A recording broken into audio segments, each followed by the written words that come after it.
Hi, I'm Oberon Zell Ravenheart. I'm the headmaster of the Gray School of Wizardry. Well, the Gray School is sort of the best analogy I can give is a real-life version of the Hogwarts concept. We're a online school, virtual school, and we teach all aspects of wizardry, as in the wisdom of the ages, to students ranging from 11 on up. We have our youth students are from the 11 to 18 age range, but we have a significant number of adults. A good 3/4 of our students, in fact, are adults, ranging up into their 70s. So we really cover the full spectrum. The educational level is designed to be the equivalent of junior high through high school. We have 7 levels, year levels we call them, and 16 departments. We have 35 teachers presently, really amazing teachers with incredible qualifications, some of whom are college professors in their day jobs, and quite good. And over 200 classes currently available. As I said, there's 16 different departments of study, which are the bases of majors that can be taken. It's an apprentice program, apprentice level program, but it's based on the curriculum that was founded in Plato's Academy thousands of years ago and carried through to the structure of the guilds halls of medieval and Renaissance Europe and into the university structures of the modern world, all of which is part of a continuum.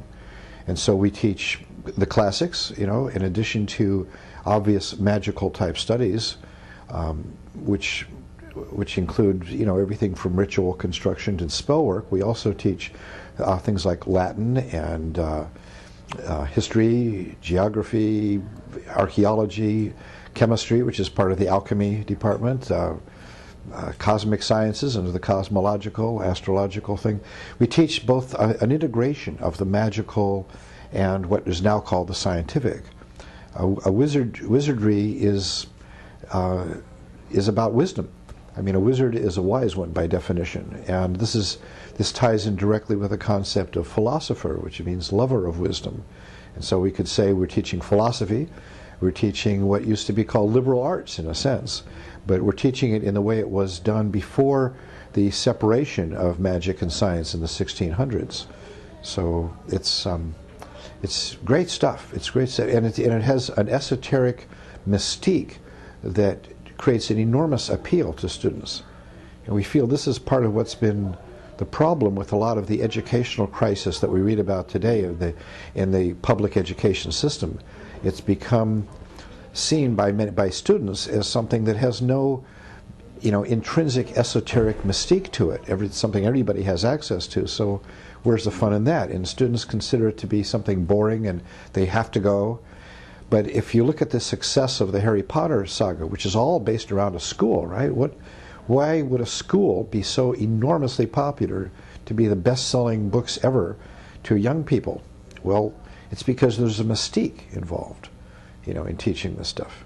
Now, much of it is the stuff that some of us who had a classical education grew up with and is no longer available. I just find that lamentable, and but it's correctable.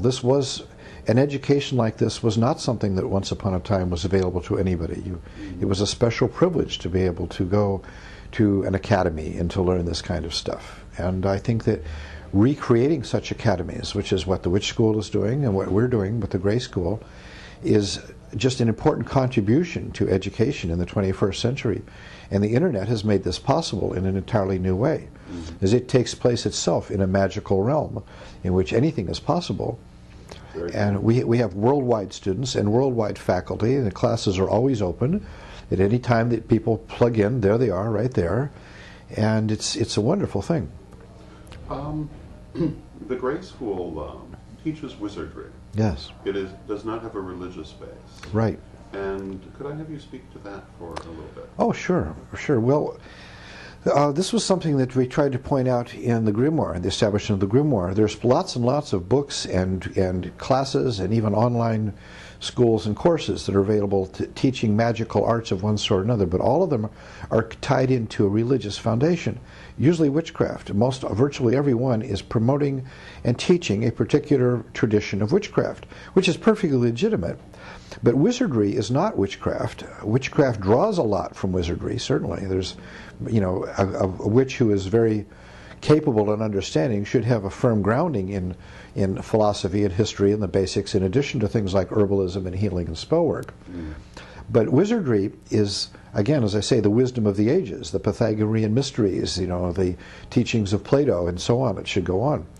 So we approach this as wizards are in every culture. There have been wizards. In every religion there have been wizards. Many of the great religions were founded by people who by any definition would be considered wizards. Moses was considered one of the great wizards of all time, right? And so was Zarathustra, and Jesus could be, and was, in fact, considered to be a wizard. And I think this is really crucial. Confucius, Lao Tzu, these are all great wizards. And the teachings that they put out were so important and so significant that they founded entire traditions and in some cases entire religions. But when you get to the core of what's going on here, the teachings are virtually the same of all these great teachers. They are teaching the perennial wisdom, the wisdom of the ages. But all of them had it in a way in their own lives where they were teaching it to selected apprentices who gathered around them, creating their disciples, their apostles, their students, their apprentices. And today we have access to all of this. It's no longer we just have one teacher's teachings available. We have the teachings of all of the great masters and all of the great teachers. And this is too big for any one religion. And so we feel perfectly comfortable of having many, many other people and groups and books and stuff out there teaching their tradition. What we're trying to do is teach the foundations that underlie all of them. And so considering that wizardry is great.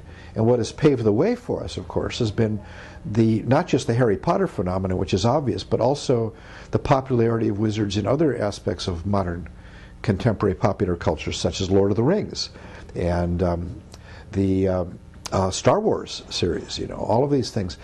The thing that's fascinating is in all of the myths and stories, from Merlin to Star Wars to Lord of the Rings to Harry Potter, the concept of the wizard is basically the same. And it's always a very positive, good one. There is no negative connotations to wizards. That's the wonderful thing about it. I mean, you may get bad characters doing stuff in some of these things, but they're seen as the opposers, the opposition to the wizards. You will have a Voldemort, but he's the sorcerer, the evil sorcerer. You'll have a Darth Vader against Obi-Wan or whatever. But that's the bad side. That's not the good guy. The good guy, the wizard, the wise one, is he's not the same as the hero exactly. He's the teacher, the counselor, the mentor. The purpose of the wizard in the stories is generally to know stuff that can be used to mentor and teach and guide the young hero to his destiny, to achieve his destiny. And I kind of think this is an important purpose, and we need to have that. The role of the absence of good mentors in our modern society has been greatly lamented in many analyses of popular culture. The role of reclaiming the mentor, the father, the teacher, but it's not someone who is imposing their beliefs and teachings upon it. It's someone that the student will seek out and respect and honor. I think we first got a real good sense of that in the advent of the martial arts disciplines in this country, when young students wishing to enroll in this would learn respect for a master who would teach them. And this is a model that should be in all areas.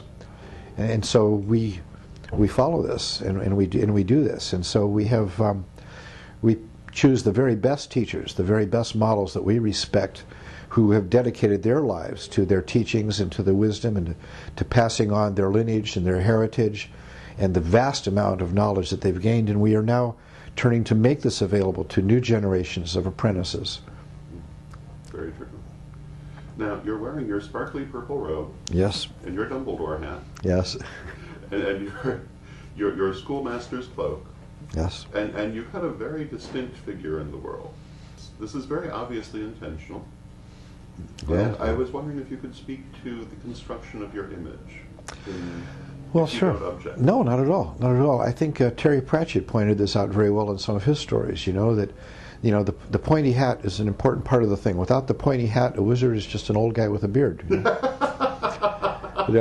But we see that the role of the appropriate vestments of any sort, whether it's a policeman in his uniform, the same guy without the uniform is not a policeman. The professor, the wizard outfit is basically a professor's outfit.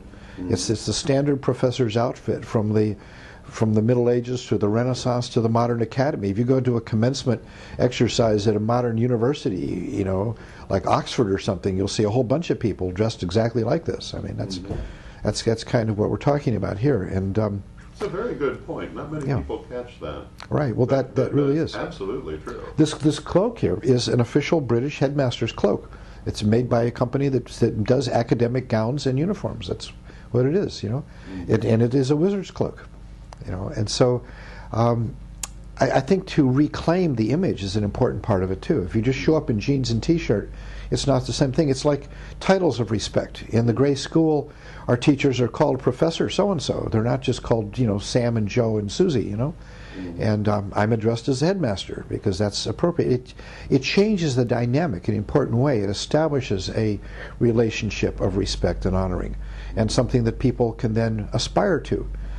And we've lost a lot of that in our modern culture. And I certainly, in my younger days, I was guilty of that. I taught school, public school in the late 60s, and I was all, full of this idea of equality and stuff. And I had kids calling me by my first name, It was just, that was stupid. It seemed like a good idea at the time, but in retrospect, that lost all their sense of respect. Like kids calling their parents by their first name, you just don't do that, really. So, but if you look at any profession, a baker has a baker's hat. The nurses have a nurse's uniform. The doctor has his uniform. Everybody does and should, because that's how we define people. So, I like it in the popular culture. We're seeing the hero image being revived in some really positive ways, of which some of the best has probably been, say, the Spider-Man movies. But we see many other examples that are exploring the archetype of the hero.